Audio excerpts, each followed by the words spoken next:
ఈ మాసం మామిడి పండు. ఆంధ్రప్రదేశ్లో ఒక చిన్న గ్రామం ఉండేది. ఆ గ్రామంలో రఘు మరియు అనన్య అనే తండ్రి కూతుళ్ళు ఉండేవారు. వారి మధ్య బంధం ఎంతో ప్రేమతో నిండి ఉండేది. అనన్య చదువు కోసం తన తండ్రి ఎంతో కష్టపడుతూ ఉండేవాడు.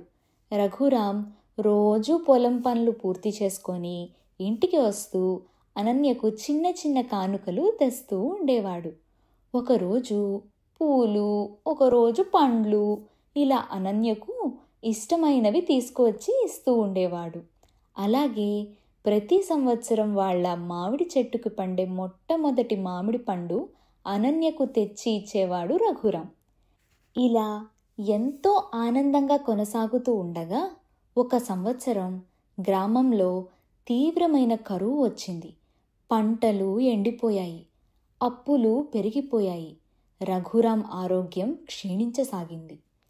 అయినా అతను తన కూతురి చదువుకు కావలసిన ఖర్చుల కోసం తన వస్తువులను మెల్లగా అమ్ముకుంటూ పోయాడు. తరువాతి సంవత్సరం వేసవి వచ్చేసరికి రఘురాం చాలా బలహీనంగా అయిపోయాడు. అయినా కూడా వాళ్ల మామిడి చెట్టుకు కాసే మొట్టమొదటి పండు అనన్యకు ఇవ్వాలని ఎంతో కష్టపడి ఆ మామిడికాయను చెట్టెక్కి కోశాడు. అనన్య నగరం నుండి చదువు ముగించుకొని ఇంటికి వచ్చిన రోజు తన స్టడీ టేబుల్ మీద ఒక మామిడి పండును చూసింది. పక్కన ఒక చిట్టి కూడా ఉంది.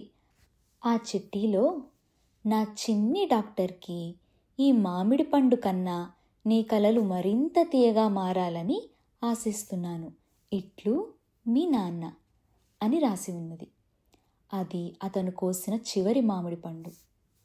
ఆ రాత్రి రఘురాం నిద్రలోనే శాంతంగా మిగిలిపోయాడు. ఎప్పటికీ. కొన్ని రోజులకి అనన్య ఒక ప్రసిద్ధ వైద్యురాలిగా మారింది. ప్రతి ఏడాది ఆమె తన నాన్న కోసం ఒక మామిడి మొక్కను నాటుతూ వచ్చింది. ఆ మొక్కలు పెరిగి చెట్టుగా మారి తొలి పండు పండిన రోజు ఆమె ఆ చెట్టు కింద కూర్చుంటుంది.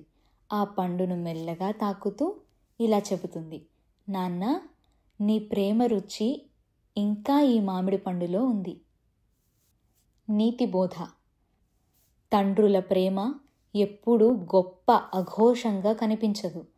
అది చిన్న త్యాగాల రూపంలో పరిమితమై ఉంటుంది. ఒక కూతురి చిరునవ్వు కోసం ఒక తండ్రి జీవితం అంతా త్యాగంగా గడుపుతాడు.